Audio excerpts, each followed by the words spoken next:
Good evening, gentlemen. Today morning we will start with a safety lecture where we left off last week. Very good morning to you. Are you able to hear me? Morning, good. Good morning. Yes, Yes, we we can. can. Good morning. Okay. Last week we were studying about this competent person and responsible person. So we'll just take this up from that point where we left off last week.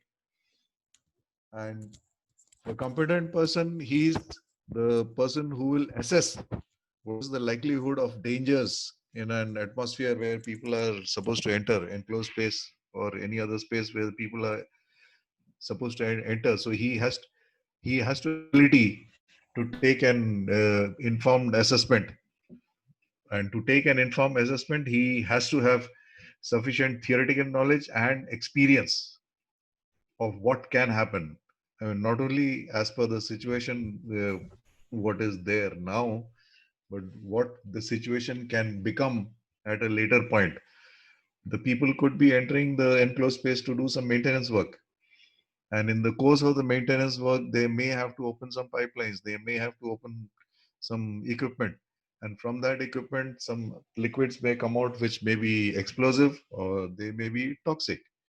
And on the basis of that, the competent person, he has to, and also the responsible person, both of them actually, they have to take an informed decision as to the steps which will be taken. Now, the at this point in time, the enclosed space may be safe to enter and safe to start the work. But at some point in the future, it is possible that the enclosed space may not be may become unsafe. So what to do at that point in time? So the entire thing has to be planned out. The entire sequence of events of what can happen, what are the precautions to be taken, and the evacuation procedures. Main thing is the people has to come out from there. If the situation or the atmosphere turns hazardous, the people have to evacuate the place. There is no point in continuing the work or continuing the inspection or whatever they had gone inside for. There's no point in continuing with that with that work once the atmosphere or the conditions inside become hazardous. So this assessment, it has to be complete, like from beginning to end. Beginning means people are entering, and the job complete, people have come out, and in between, whatever that can happen.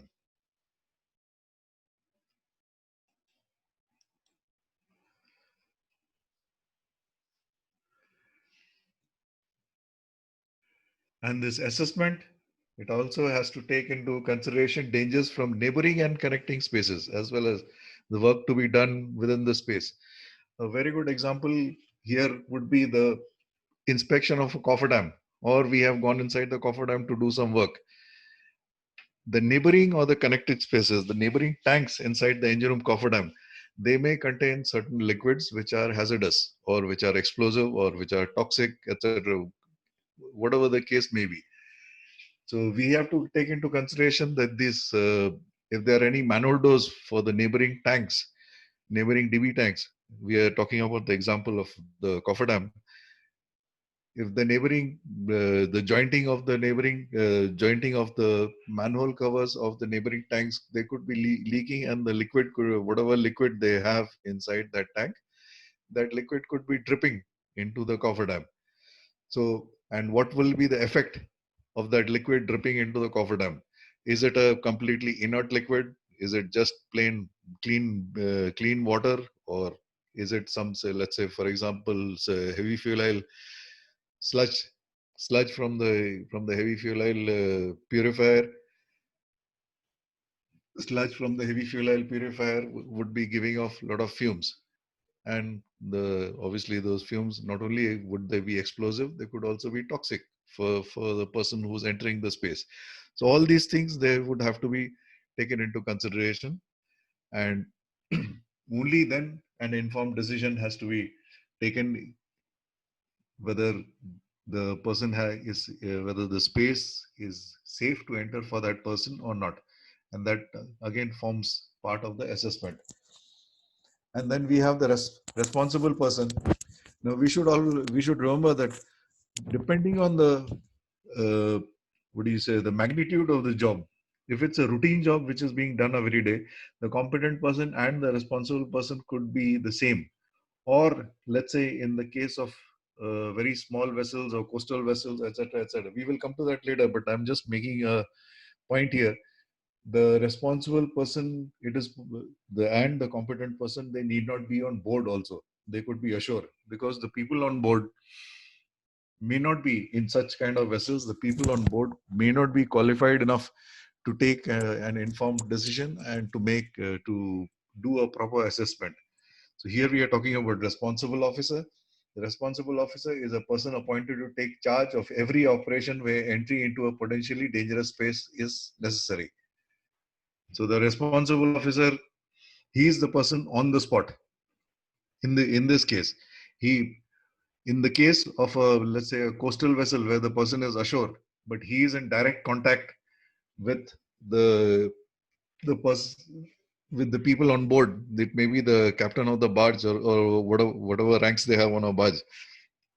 He is in direct contact as to what the people on board are seeing and what are they feeling, etc., etc. And based on that, from ashore, he can take a decision. But those cases are very rare. On our kind of ships, normally the responsible officer would be either second engineer or chief mate, or could even be chief engineer, as the case may be, depending on the magnitude of the job.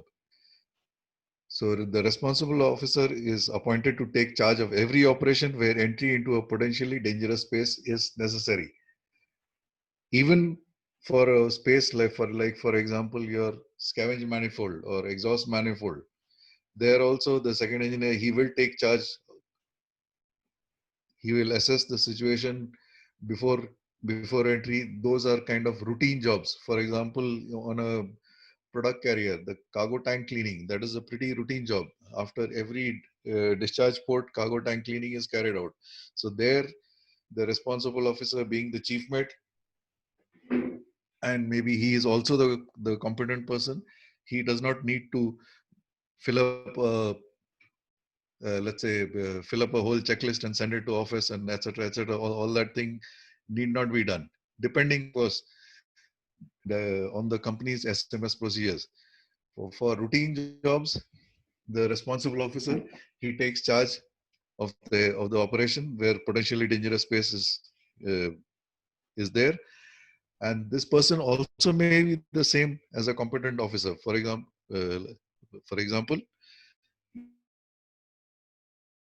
your chief mate on a cargo tank entry for cleaning, or second engineer for exhaust manifold, for scavenge manifold.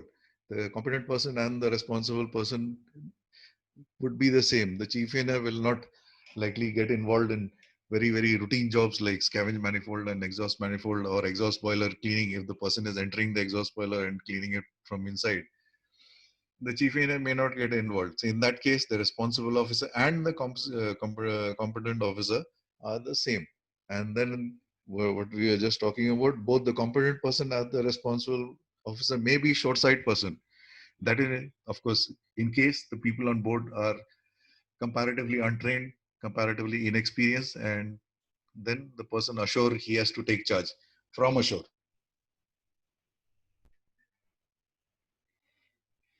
And it is for the responsible officer to decide on the basis of the assessment the procedures to be followed for entry into a potentially dangerous space.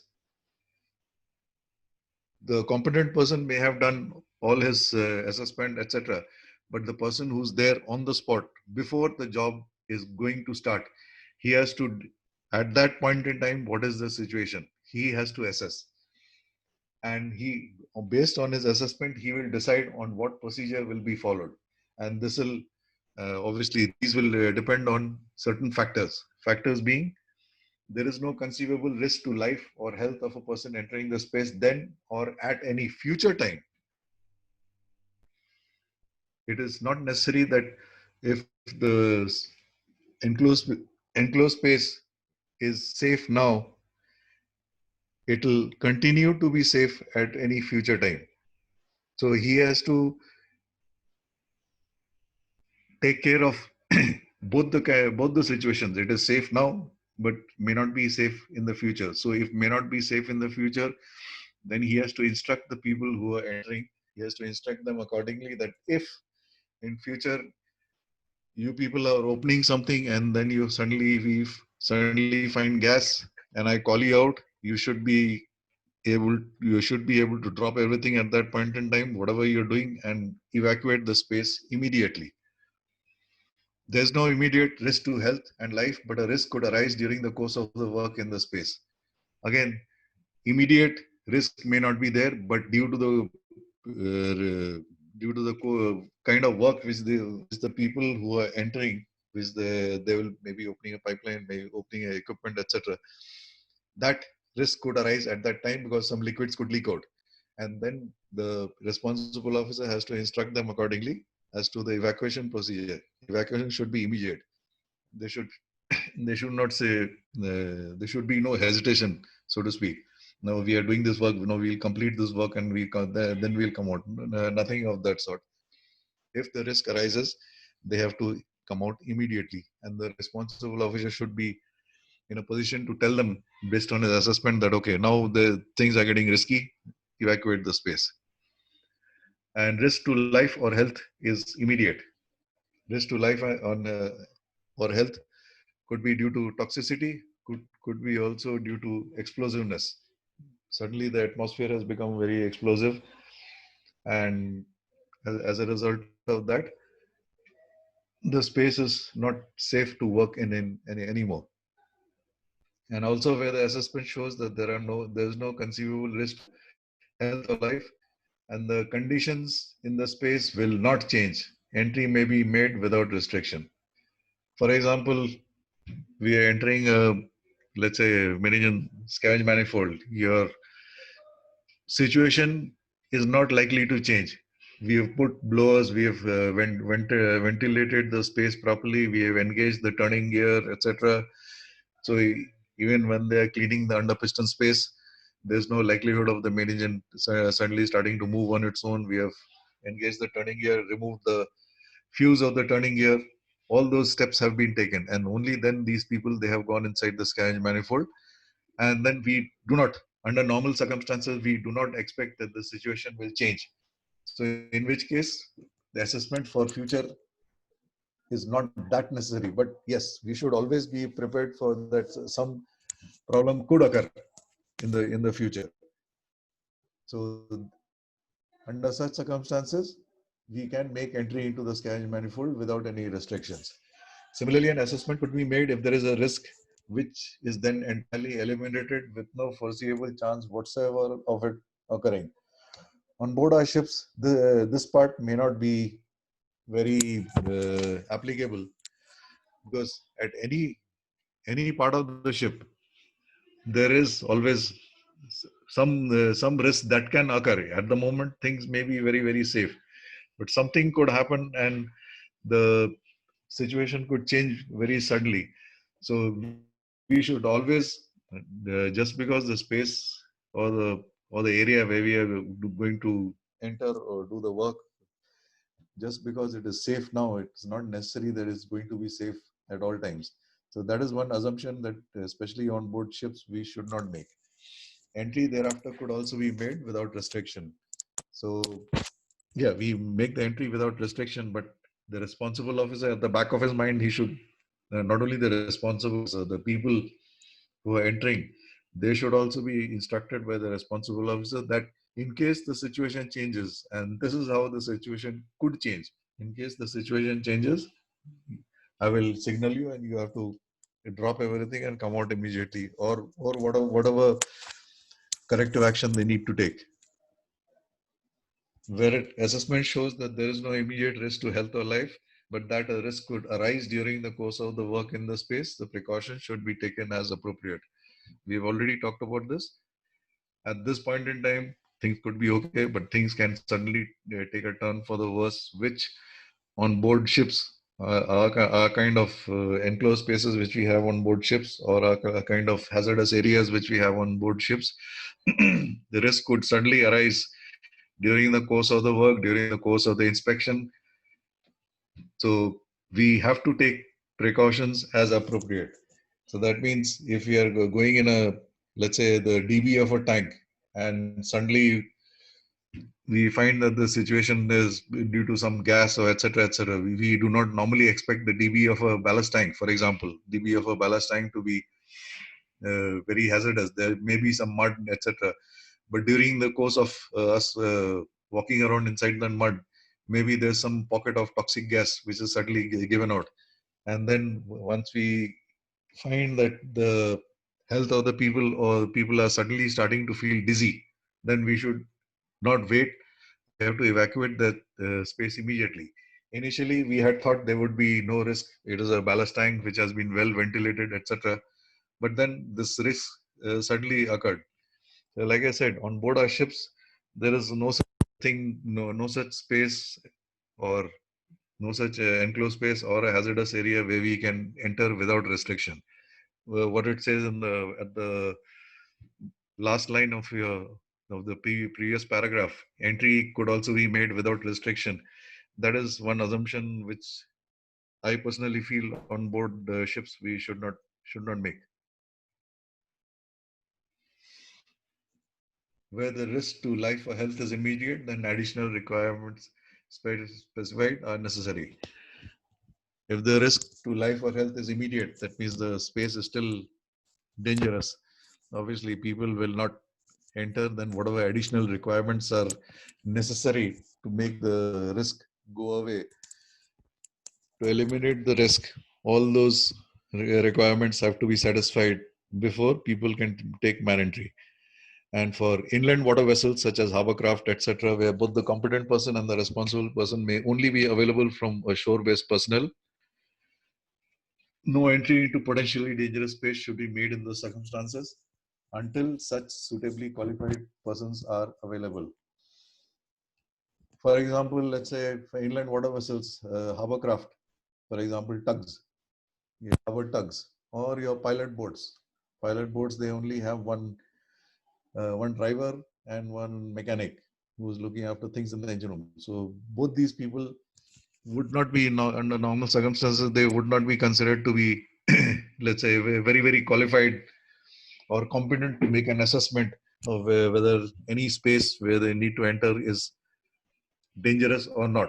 So in such cases, normally companies which are operating these hover tugs and pilot boats, etc., they have a port engineer and a port captain.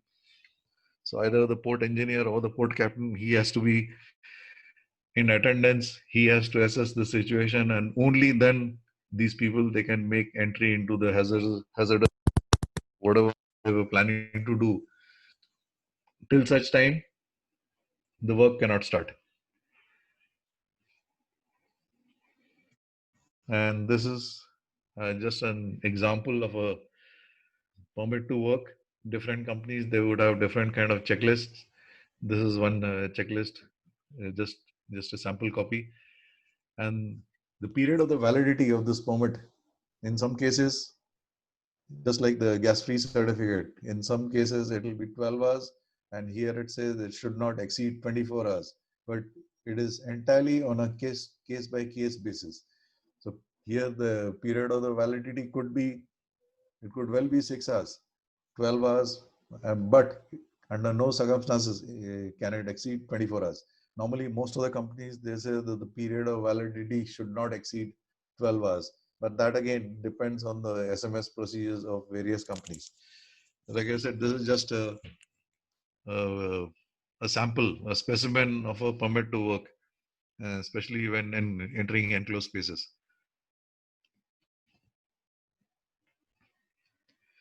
Identifying potential hazards. We have already run through this before, but now we'll go into the details of the potential hazards. First hazard, oxygen deficiency.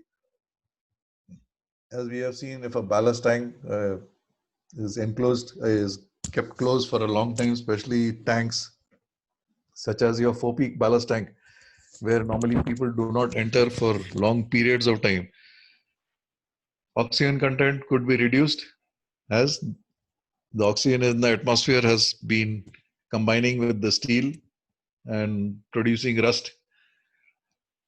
So that means the oxygen content in the atmosphere is not 21% anymore, and it could be less than the limit required to support life. And lack of oxygen may occur in boilers and other pressure vessels, especially when oxygen absorbing chemicals have been used. This is very much applicable to boilers, which we were studying in our previous class, where during the course of a survey or during the course of an inspection, we want to enter the water space and the steam space. And we have been using oxygen scavengers. So we should not be going in after draining out the water. We should not be going in immediately, because these oxygen scavengers have depleted the percentage of oxygen in the atmosphere inside. So we have to ventilate the space properly, check the oxygen percentage, check the air before we even think of entering the water space or the steam space. And only once we find it is 20 to 21%, only then we should even contemplate entering inside.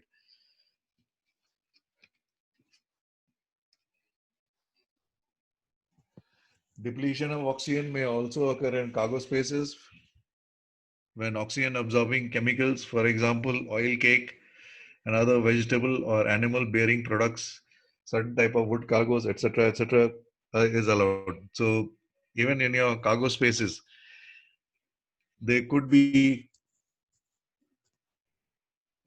cargoes which absorb, which reduce the amount of oxygen in your in the atmosphere. For example, the oil cake, like vegetable oil, palm oil, the oil, if it is carried in cake form, that that absorbs oxygen from the atmosphere. Also, other vegetable and animal oil bearing products, wood cargoes also. Some wood cargoes, they also tend to absorb oxygen. Steel, iron ore, and iron steel pellets, they definitely want to start absorbing oxygen from the atmosphere, and once that happens, obviously the amount of oxygen in the atmosphere that depletes. And oxygen deficiency can also occur in cargo holds when carrying ore concentrates, even though the hatch covers have been removed and the discharge of cargoes have commenced. So that means the hatch covers have been removed, but the space, the cargo hold, still needs to be ventilated properly before you make man entry. Normally, we make man entry from the bottom of the hold, and there, especially if you are carrying this ore concentrates, your cargo hold is never full. If some of you have carried this iron ore, either in pellets or in ore, you would know that the cargo is the cargo in the hold is never full. It is only one small pile of the bottom at the bottom, because iron ore and steel pellets, the density is very, very high, and as a result, the hatch, they can never be filled up right up to the top of the hatch. So it's only at the bottom, and if people want to enter the cargo hold and to do some kind of work or inspection or something, they should be aware of the fact that the oxygen content at the bottom, where most of the cargo is, that would have been depleted due to this ore concentrate oxidizing and becoming rust. After discharge of volatile cargoes, sufficient vapors may remain in tanks to cause oxygen deficiency. Volatile cargoes, we could be carrying, say, petroleum, naphtha. These are the more volatile of cargoes, the lighter fractions which come out from our fractional distillation. And these cargoes at atmospheric temperature and pressure, they give off a lot of vapor. And obviously, the cargo tank being a limited space, the cargo tank is a confined space whose volume is limited. And since the volume is limited and these volatile cargoes, they are giving off the vapors are displacing air.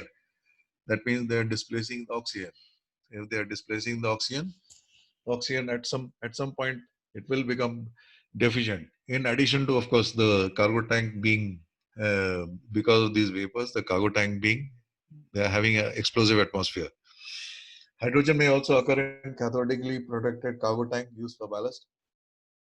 but this will disperse quickly when the tank covers are open. Here we had talked about some heavy weather ballast tanks, cargo tanks, which can also be used for heavy weather ballast. We had discussed this, but we'll just talk about it again. In very heavy weather, the amount, if the ship is on the ballast voyage, the amount of ballast which is carried on board the ship may not, or carried on board the tanker, may not be enough if the weather is very, very bad. We are talking about weather of force 10, force 8, force 8, 9, 10, etc. In which case, the designated cargo tank, which is called the heavy weather ballast tank, also in the cargo tank we take water ballast, and that cargo tank may have some cathodic protection, and in case that ballast is taken in such a tank and then we pump out that ballast, after some time we may find that due to the cathodic protection, hydrogen has been given out, and because hydrogen has been given out, the hydrogen being lighter than air, that will normally go to the upper part of the cargo tank. But here he's talking about the top of the top of the tank cover being opened.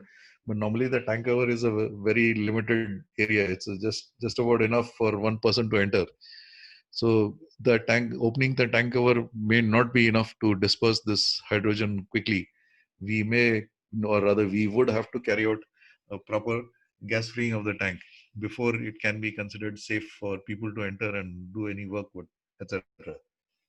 If carbon dioxide, steam, and other fire extinguishing chemicals oxygen content of the space would be reduced.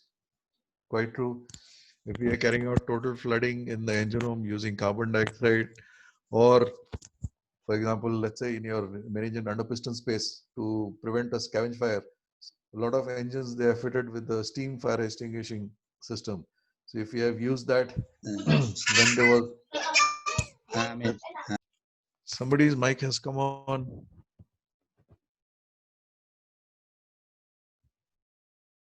Right. So let's say we had a scavenge fire in the main engine, fire under piston space and scavenge manifold, and we used steam to extinguish that fire if the steam connection is given. And then before we make a man entry into that space, we have to ventilate the space properly, and because the steam plus the fire which was already there, that would have definitely depleted the amount of oxygen which is there in the space. Same thing applies obviously to when total flooding of either the engine room or the pump room has been carried out by the fixed fire extinguishing CO2 system, and then we want to make man entry. We have to ventilate the engine room or the pump room properly to drive out all the fire extinguishing medium, which is carbon dioxide, so that the oxygen content of the space comes back to normal for man entry.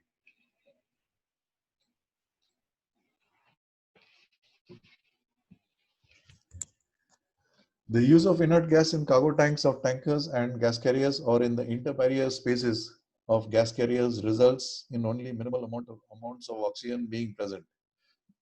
Inert gas in cargo tanks of tankers, we already know about. After the cargo has been discharged and we want to enter the cargo tank, inside the cargo tank we have inert gas and we also have cargo vapors. Same thing applies to gas carriers too. Interbarrier spaces of gas carriers, I'll just come to that later. And now for people to go inside the cargo tank of a tanker or a gas carrier, first the space has to be washed properly so that all cargo residues are, especially in a tanker, in a gas carrier, the cargo residues would tend to evaporate. But in a tanker, the cargo residues, they have to be washed out properly. And once the space has been washed out properly with the cargo tank in an inerted condition, then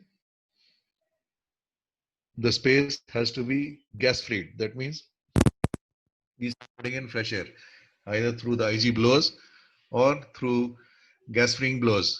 Normally hydro blowers, that is fire pump driven from your fire main, you have this gas freeing blowers on tankers.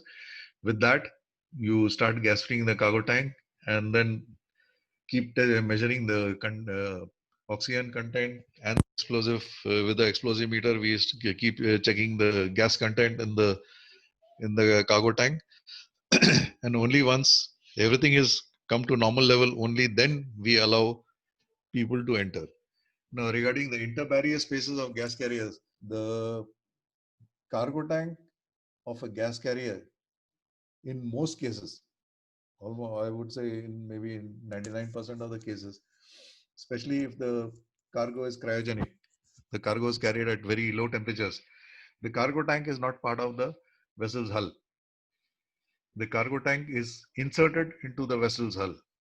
So that means the space between, this is what he means by interbarrier spaces, the space between the cargo tank and the vessel's hull. That space, there are two ways. Either the space is kept totally inerted so that there's no corrosion, or there are special air dryers fitted on board, and these air dryers, they dry the air and they pump that very, very dry air into that interbarrier space, and then it is completely sealed off. The air is dry, so obviously it does not contain any moisture. It contains oxygen, but for corrosion to take place, you also need moisture. And since the air is very dry, corrosion will not take place even though the air contains oxygen. So there are two ways. But if we are using inert gas and then we want to enter the interbarrier space of the gas carrier to do an inspection, we have to ventilate that space properly before people can even think of going inside. And then for once we measure the space, interbarrier space has come to 21% oxygen, only then we allow the responsible person and the competent person, they'll allow people to go inside for an inspection. And just as a matter of interest, the inspections which are normal, the cargo tanks of these gas carriers, especially the cryogenic ones, they have a lot of insulation. And the thickness, the wall thickness of the cargo tank itself is not much, maybe 3 millimeters, and they are made of a special metal which can take all these cryogenic temperatures. For example, your LNG could be carried at minus 160. Even your normal ammonia carrier, that is also carrying at a pretty low temperature. So the wall thickness of these cargo tanks is very small. So a small amount of damage can make a pinhole, and just a pinhole is enough for the cargo to start leaking out into the lagging. The cargo tank is surrounded by a thick foam lagging, and this foam lagging will start deteriorating with this cargo which is leaking out from that pinhole. And the people who are entering, the people who are working on board gas carriers, when they go inside this interbarrier space for inspection, they do an inspection just to check whether there are no places where cargo is leaking, or if the cargo is leaking, the insulation, foam insulation, will start to degrade. So that's how they check for cargo leaks. They check for any degradation of this foam insulation. Okay, next. Special conditions of carriage for reactive substances may require cargo tank gullet spaces, adjacent cargo tanks, cofferdams, interbarrier spaces, and white spaces to contain inert gas. So if you are carrying substances which are very reactive, for example, we are carrying something which is highly alkaline or highly acidic, then as the case may be, we could require the cargo tank gullet spaces. The gullet space of a cargo tank in any case is always inerted, and edges, sometimes for safety's sake, the adjacent cargo tanks, they are also inerted. In a tanker, they normally an empty tank, unless some work is being carried out, normally the tanks which are empty and which have been which have not been gas freed, they are always in inerted condition only. Cofferdams, normally, of course, they are not in inerted condition, but if the conditions of this conditions of carriage of these particular special circumstances, special substances, which requires special circumstances, then the cofferdams and the interbarrier spaces and any void spaces that should also contain inert gas, so that in case this reactive substance escapes, the it cannot cause harm. For of course, this will not apply to what we talked about earlier, acidic and alkaline substances. If they escape, they will start attacking the steel. But if there are any other kind of reactive substances which can be harmful for human health or which can be explosive, then we start inerting all the adjacent spaces, cofferdams, and the interbarrier spaces too.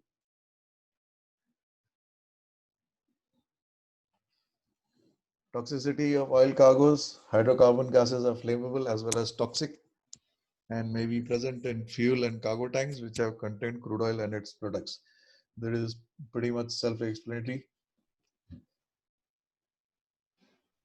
The products of the cargoes that oil tankers carry, crude oil or even the other refined products, all of them, they give off hydrocarbon gases. The hydrocarbon gases, they are not only flammable, some of them could be very toxic also. We had studied earlier that, for example, this crude oil, especially the sour crude, it's called sour crude because it contains high levels of sulfur, that is hydrogen sulfide, H2S. And from our study of the TLV earlier, we had seen that hydrogen sulfide is highly toxic because it has a very low TLV. So whether in fuel oil tanks or in cargo tanks, this toxic and inflammable gases could be there, and therefore we have to take all the proper precautions when we are entering such spaces. Hydrocarbon gases or vapors may also be present in pump rooms and cofferdams, duct keels, and other spaces adjacent to cargo tanks due to leakage of cargo. Pump rooms, of course, we have many times we have talked about this. Pump rooms, you have the cargo pumps. Cargo pumps, they have the glands or the mechanical seals that could leak. Pump rooms, they have valves. Valves have got gland seals, glands. From the glands, they could leak. Cofferdams have got this tanks containing various liquids. One side could be the cargo tank, other side could be something else. And if the manhole door, due to some reason, is leaking, same thing applies in a duct keel. The manhole doors, due to some reason, due to leaky gasket, etc., cargo is leaking, cargo or whatever liquid is leaking, the space obviously becomes unsafe due to its explosive nature and also due to its toxic nature. Components in the vapor of some oil cargoes such as benzene and hydrogen sulfide are very, very toxic. Very true. Benzene also, we had seen that the TLV of benzene, if we go back to that chapter of threshold limit values, the TLV of benzene is also very low, and that of hydrogen sulfide is also very low.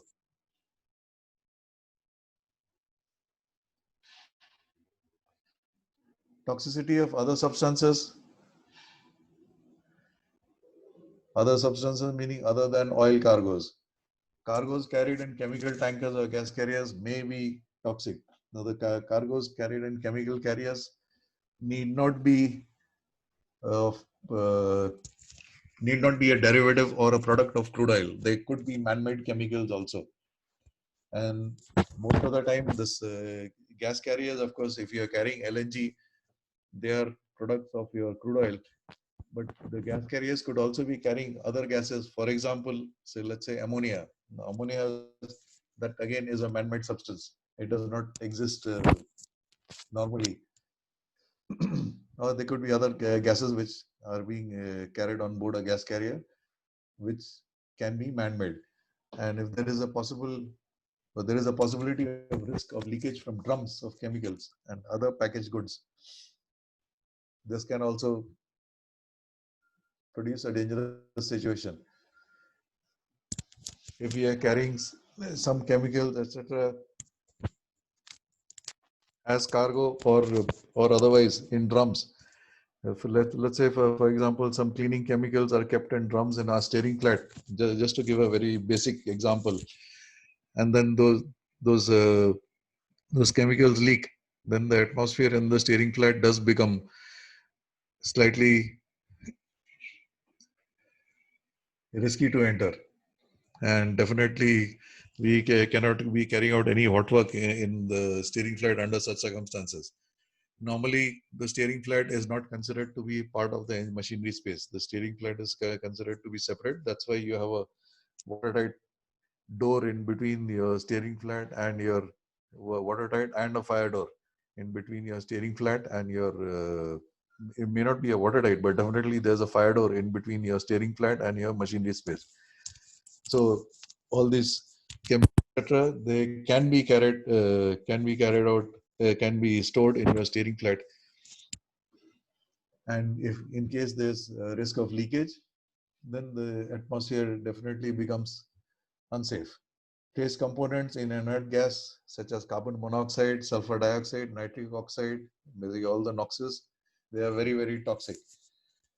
So if certain space has been inerted and then we want to make a mandatory, we should keep in mind that inert gas is mainly carbon dioxide. But if the combustion has not been proper, then we are also looking at carbon monoxide, which is odorless and toxic. And we are also looking at SOx and NOx, which are again very, very toxic. The interaction of vegetables and animal oils or sewage with seawater may lead to release of hydrogen sulfide, which is very, very toxic. Your vegetable and animal oil residues in your and in the or wherever spaces, let's say in the even in the hold of a bulk carrier. For example, if these vegetable oils and animal oils, they were being carried in a packaged state, that means they were being carried in drums, which is, if you see point number 2 on this page, that is what he's talking about, leakage of risk of leakage from drums. So similarly, these vegetable oils and animal oil, they could be carried in drums, or even they could be in a tanker, they could be being carried in liquid form. Once they have been pumped out, whatever cargo is remaining, the vegetable oil or the animal oils, that can start degrading. And once it's especially in contact with seawater, and seawater itself contains a whole cocktail of chemicals, and once these vegetable animal oils, they come into contact with seawater, they start releasing all kinds of gases, including hydrogen sulfide. And coming to sewage, is one of the most risky components that we carry on board. In a lot of ships, they have a sewage tank. As you well know, that in some ports you are not allowed to run your sewage plant. The sewage has to be kept in a sewage holding tank, and only once you go out to sea, the sewage holding tank can be pumped out, etc. But the tank which you are using as a sewage holding tank, we should, in case we have to enter at some point, we should be extremely careful, because the sewage, it is not just sewage. Sewage is there obviously mixed with seawater, which we use for our flushing of our toilets on board. Once it mixes with seawater, the sewage gases, it will give off hydrogen sulfide, ammonia, methane, many kinds of esters, carbon monoxide, sulfur dioxide, nitrogen oxides. So sewage is one of the most, especially the inside of a sewage tank is one of the most toxic places that you can come across. And sewage also gives off methane, and methane is explosive. So not only is it toxic, the atmosphere inside a sewage tank can also be explosive. And obviously, if inhaled in high concentrations, depending on the kind of gases or mixture of gases which are contained inside a sewage tank, if it is inhaled in high enough concentrations, or for a prolonged period of time, a person can very easily asphyxiate and die. So sewage is something which is not to be treated lightly at all. It's as risky, if not more risky, than most of the cargoes that we carry on board. Hydrogen sulfide and other toxic gases may be generated where residue of grain or similar cargo permeates into or chokes bilge pumping systems. We keep coming back to this hydrogen sulfide very often. So our primary source of hydrogen sulfide on board ships, mainly tankers, would be your crude oil or the heavy fuel oil. But we also find that hydrogen sulfide is produced. We had in one of the earlier lessons, we had seen that hydrogen sulfide is produced by bacteria which is there in the seawater. So even your ballast tanks, they could contain traces of hydrogen sulfide. But here he's talking about hydrogen sulfide being produced by residues of grain or similar cargoes. Let's say all this vegetable grain or rice or etc. which cargoes which are carried, and then that has got into the cargo hold bilges. There it is mixed with seawater and it is rotting, is decaying basically. So your hydrogen sulfide is being given off. And H2S, as we had learned earlier, it has got a very low TLV. And what does H2S do? Firstly, if it is in low enough concentrations, we can smell H2S. It has got the smell of rotten eggs.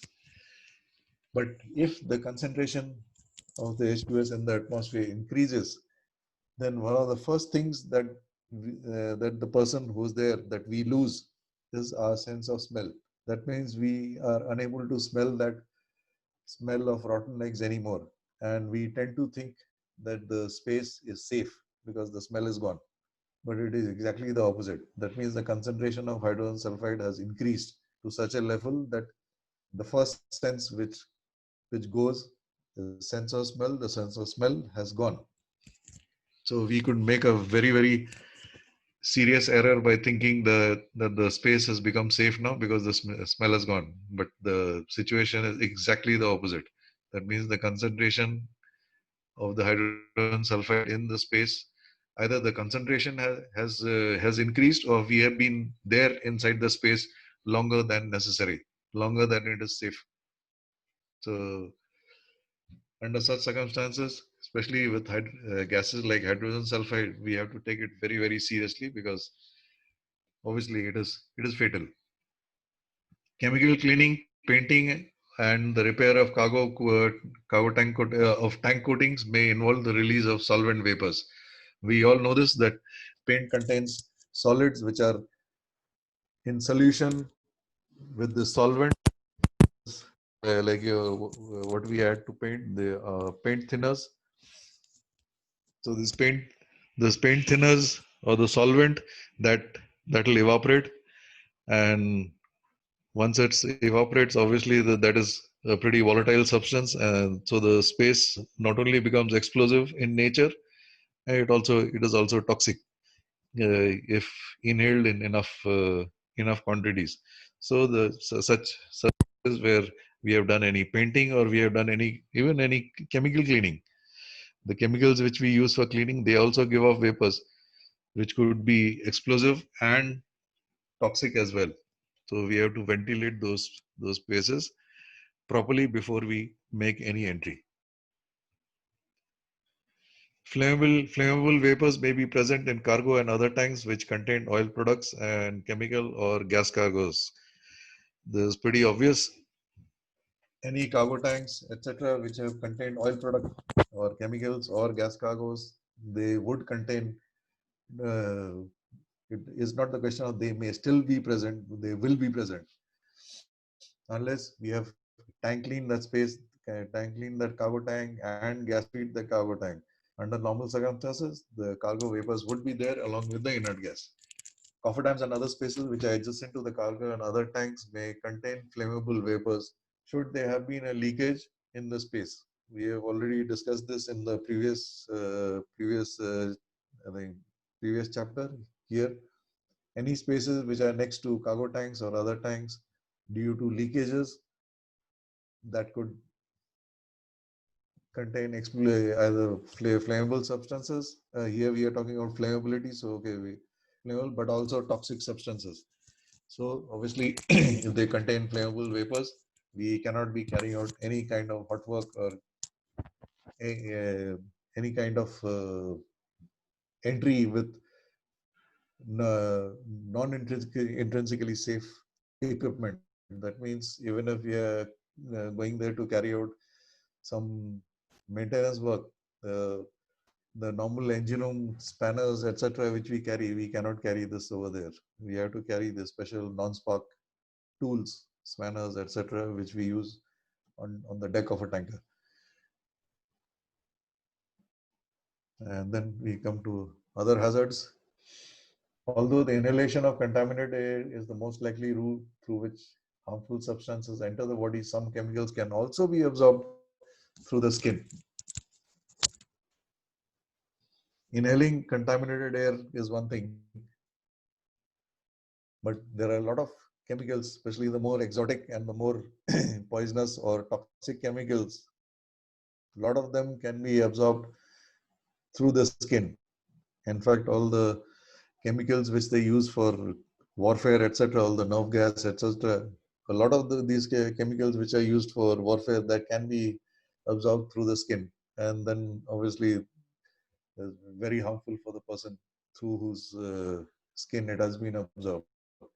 So we should not feel that just by inhaling all these dangerous substances, we can cause harm to ourselves. Even if some part of the body is exposed, the chemicals can also enter the body through the skin. Some of the cargoes carried in chemical tankers and gas carriers are irritant and corrosive if permitted to come into contact with the skin. Basically, what we discussed in the first paragraph.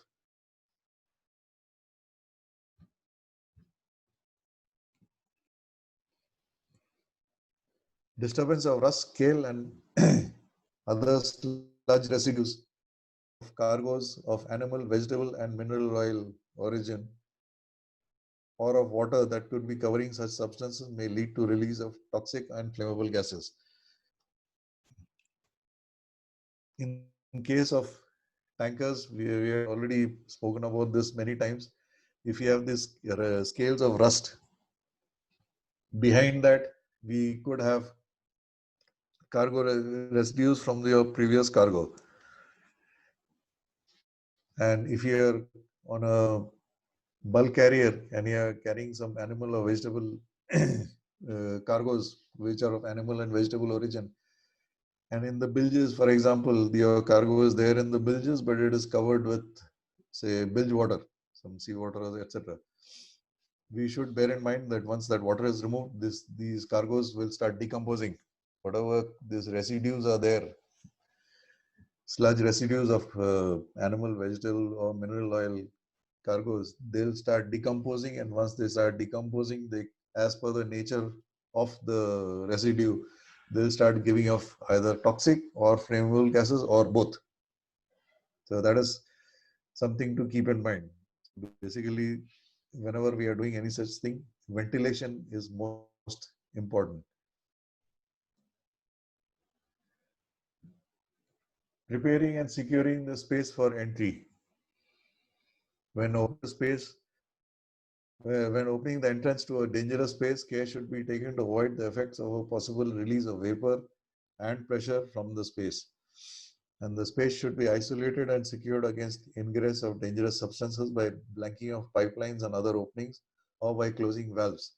And the valves should be tied and locked and marked to indicate that they are not to be opened. So the entire thing, for example, let's say we were talking about your sewage holding tank. And just to give one example, we have all talked a lot of times about cargo tanks and ballast tanks, etc. Let's talk about this sewage holding tank. On a lot of ships, there is no sewage holding tank, especially the older ships. The newer ships, obviously, they would have them. But in the older ships, what people used to do is they used to use the after peak tank. They used to take permission from class. The after peak tank can be used as a sewage holding tank in ports where your sewage plant is not allowed to be switched on. So in such cases, later on when you are going to inspect after peak tank, after all, it is a ballast tank. When you are going inside the after peak tank to carry out an inspection, and then we open the manhole door, we should be very careful that since the after peak tank at some point in the past had carried sewage, sewage water, it the vapors etc. from that could still be present, and there could be some possibly some pressure. So whenever we are opening such a tank, we should always, the person who's opening the manhole door of that tank, he should be well aware that some poisonous or toxic or explosive gases or vapors could escape from that space. And then when we are actually carrying out an inspection of the tank, the all the valves, that means after peak tank being a ballast tank, also the ballast valve for flooding the after peak tank with water, for ballasting the after peak tank, that should be locked off. And more important, the sewage side, the the valves through which sewage can be put into this after peak tank, those valves have to be absolutely blanked off. And there, just locking and tying may not be enough. Just in case we have to take the worst case scenario, we have to assume that maybe those valves are leaking, and sewage being such a dangerous substance from the from the point of view of toxicity, maybe it is better to put a blank flange after the valve, just to make sure that while the person is inside, there can be no ingress or sewage at space. And as we had discussed, sewage gases, what are the kind of gases which we can get from a space which has at some point in the past or in the present been used for storing sewage? Hydrogen sulfide, ammonia, methane, many kinds of esters, carbon monoxide, sulfur dioxide, nitrogen oxides, all of them singly, they are toxic. And when all of them are mixed together, they are highly toxic. So we have to be very, very careful when entering any space where we have carried sewage either in the past or in the present.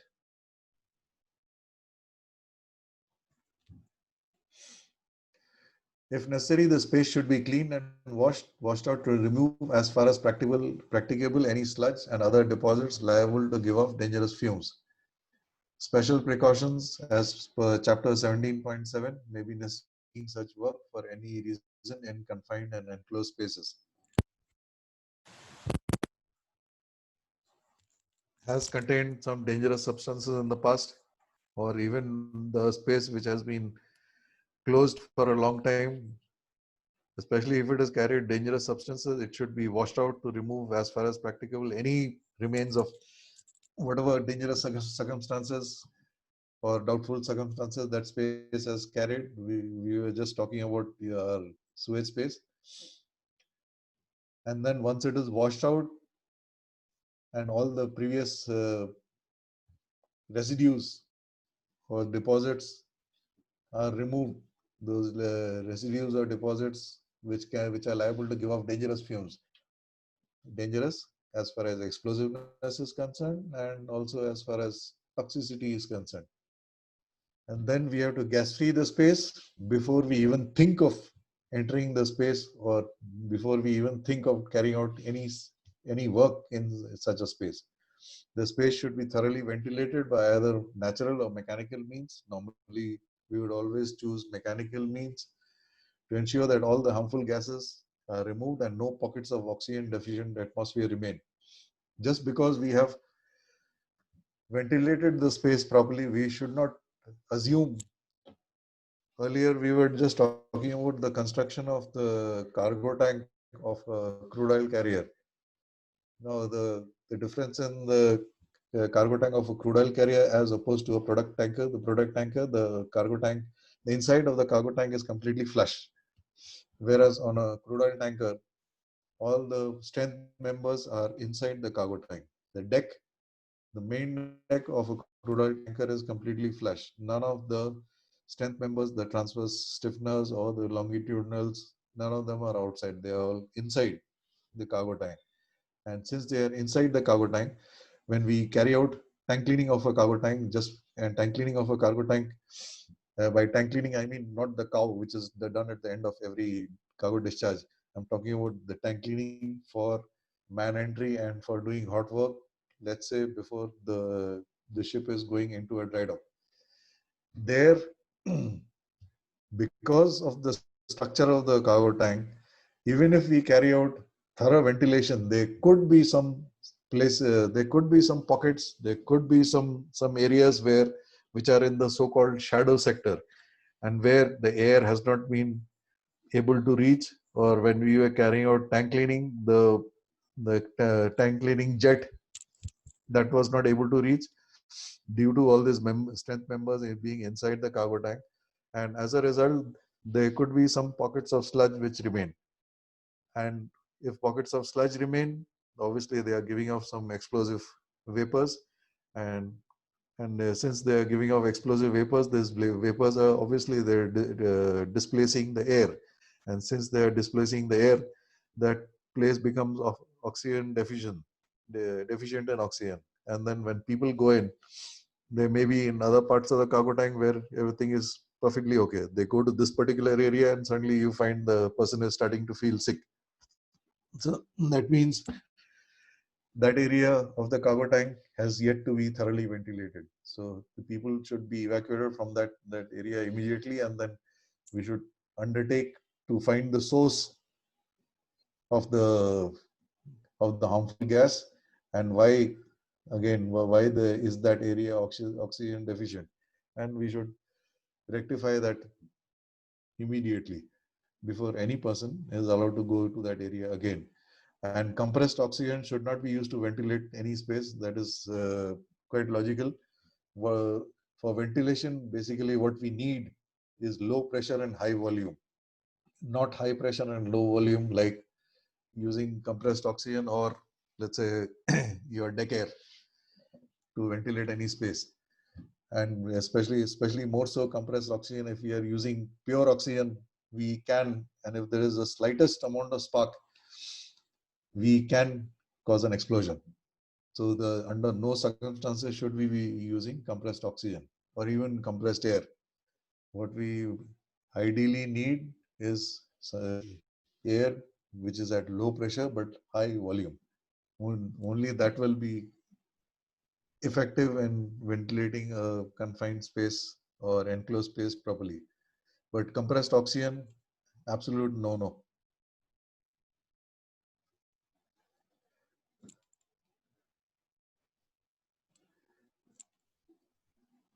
Officers on watch or persons in charge on the bridge, on deck, or in the engine room, or in the cargo control room should be informed as necessary of any space that is to be entered, so that they do not, for example, stop the fans or stop equipment, open valves, etc., etc. Even when we are going inside a, ballast tank for inspection, for example, everybody should know that people have entered into the ballast tank. If the ship is out at sea, the people on the bridge, they should know. If the ship is in port, the people in the cargo control room should know. The deck watch, they should know. In the engine room, the watchkeeper, they should know that people have entered this ballast tank or cargo tank or wherever. So everybody should be involved so that some fan cannot be stopped, is not stopped inadvertently, or from the engine room, the watchkeeper, he may think that the fire pump is running unnecessarily. He shuts off the fire pump, but actually the fire pump was being used for the hydroblower for ventilating that space. So now the hydroblower stops. That means the people who are there inside, they have to rush out of that ballast tank immediately. So the reason why of the cargo pump, why the fire pump is running, that should be informed to the engine room watchkeeper. In other words, all the relevant people, they should be kept well informed that people are entering such and such a space, and what is to be done, and more important, what not to do. And of course, we have these warning signs and everything that should be placed on motor starters, etc., of all the relevant equipment. And where necessary, pumping operations or cargo movement should be suspended when entry is being made into a dangerous space. In a cargo tank, when people are entering, we have to make sure that there's no way the cargo pump can be started. There's no way that any of the valves in the cargo pipeline that can be opened, so that the valves are normally hydraulically operated. So that means we switch off the hydraulic system itself, and maybe electrical officer, he will remove the fuse of the hydraulic pumps, which are used for the cargo valve, operating the cargo valve hydraulics. Similarly, the cargo pumps, the valves, the cargo pumps itself should be prevented from starting. And depending on the type of cargo pump, either if the cargo pump is a Framo pump, that means your Framo system and entire Framo system is switched off. If your cargo pump is steam powered by steam turbine, then the steam to the steam turbine, that is blanked off and made sure that there is no way the steam can start turning the steam turbine. So all the necessary precautions, etc., have to be carried out, and everybody warned, and all the relevant notices put up in all the relevant places to make sure that the everybody who's involved is aware that such a mandatory is being made, and what he is not supposed to do.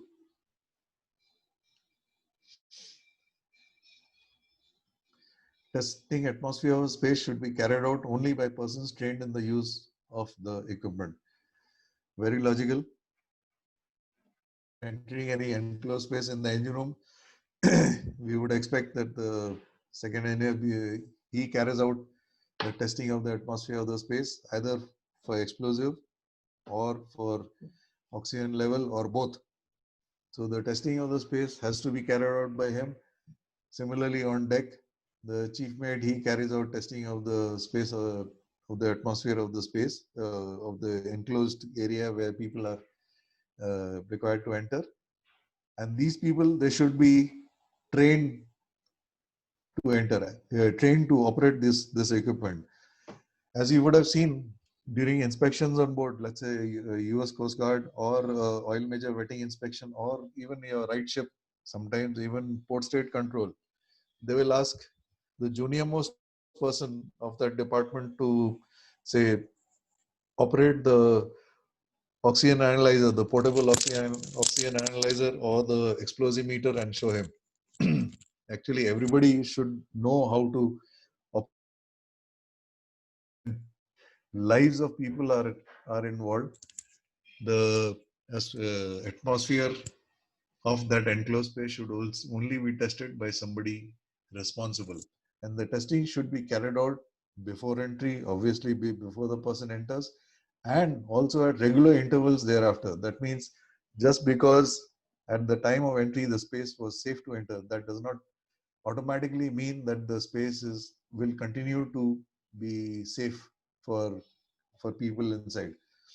As we discussed earlier, so a little while earlier, that the job of the responsible person is to make sure that the space continues to be safe for people who are already inside. If people are, for example, if people are carrying out under piston and scavenge space cleaning, the second engineer or the person in charge, which could also be the third engineer, he has to make sure that the space is safe, and he continues to monitor the situation. He continues to see that nobody is going and starting they are cleaning the under piston space, but nobody is going and starting the turning gear, or for that matter, nobody is switching off the blowers.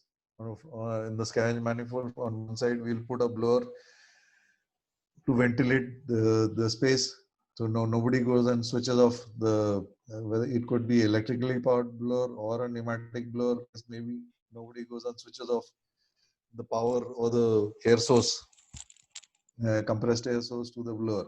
So the person in charge, the responsible person, he has to be continuously checking that the situation, at least all the safeties that we have taken to make sure that the situation or the atmosphere or the conditions continue to be safe, they remain safe.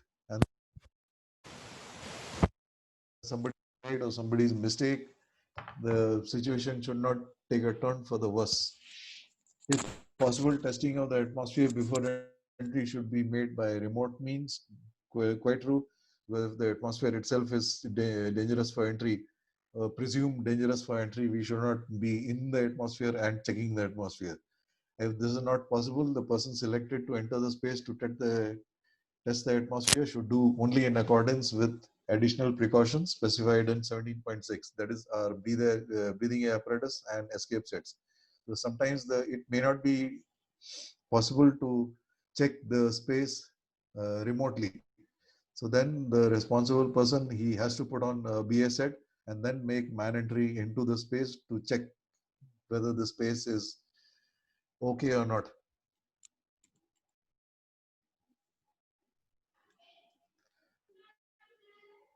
And where appropriate, the testing of the space should be carried out at different levels. This is all the more relevant when the space to be entered is a ballast tank or a cargo tank. The inerting or the gasoline of I'll just take the example of a cargo tank.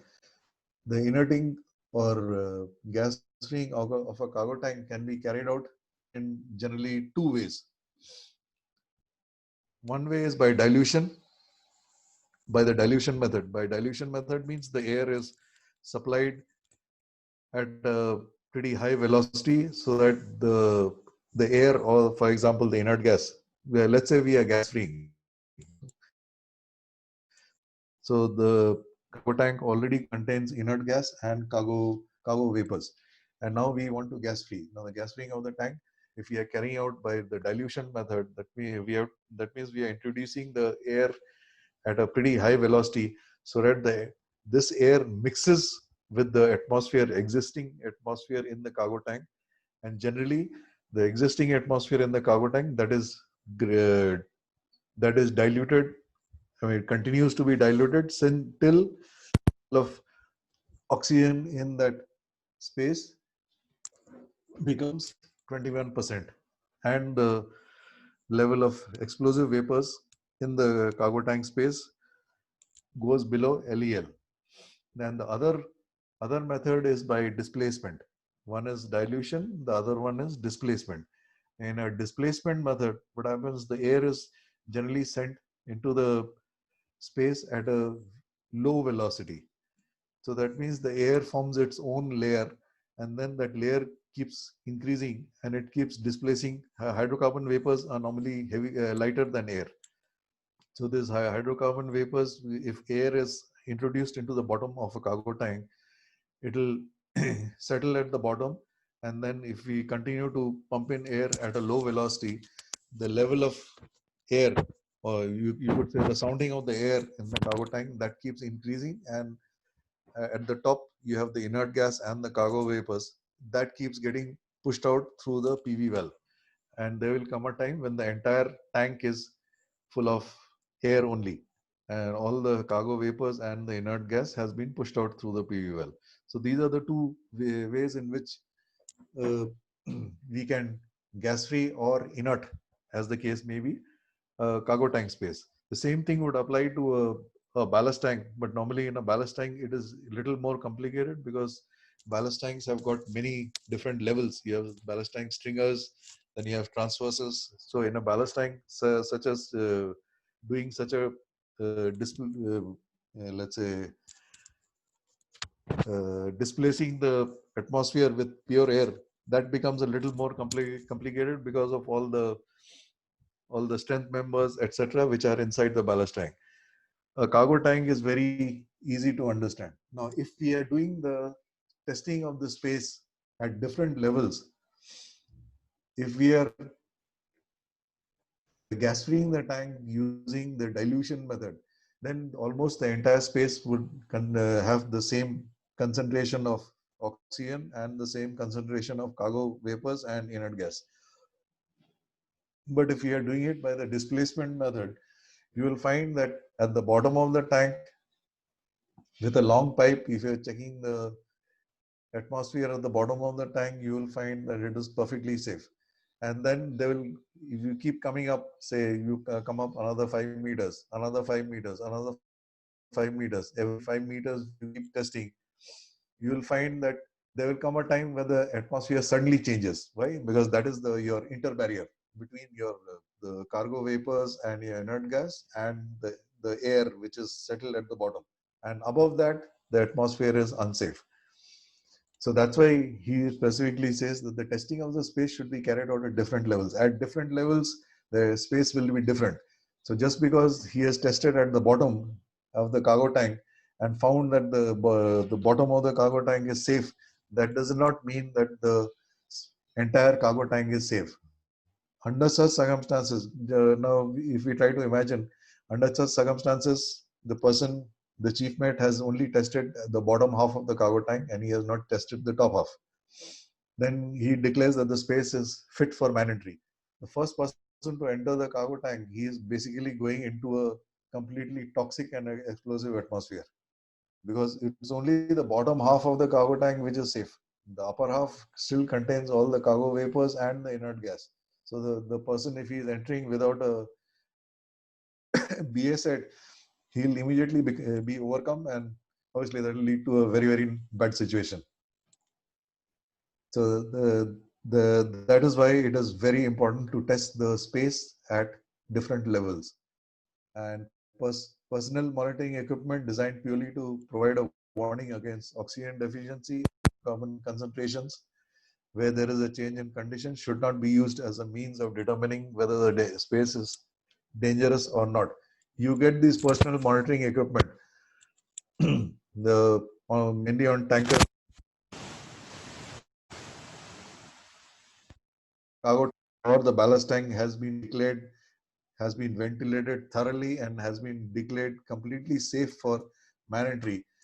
After that, people put on these personal monitoring equipment that gives an instantaneous warning that in case this fellow, he runs into some pocket where the oxygen is deficient or so the hydrocarbon concentration is too high. That is only for an instantaneous warning. These kind of equipment should not be regularly used for checking whether the oxygen is deficient or the hydrocarbon concentration is too high or too low, etc., etc. These are only for instantaneous warnings, and under no circumstances can we use these kind of equipment to determine whether a space is dangerous or not. So for a space, whether a space is dangerous as far as explosiveness is concerned, we have to use an explosimeter, a proper explosimeter. And if the space is dangerous as far as oxygen concentration is concerned, we have to use a portable oxygen analyzer. So there are no shortcuts. We cannot take this these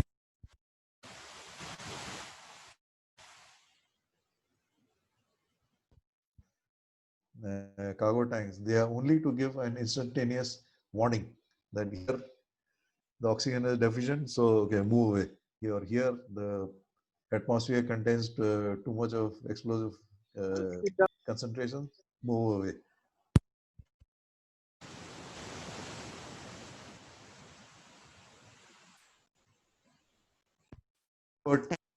And we come back at 10:40.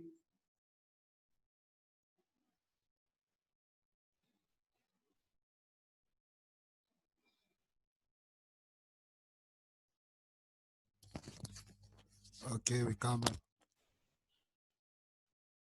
Yeah, I'll see you at 10:40. Time, no? Okay, Chief. See you. Okay, See you after coffee. sure.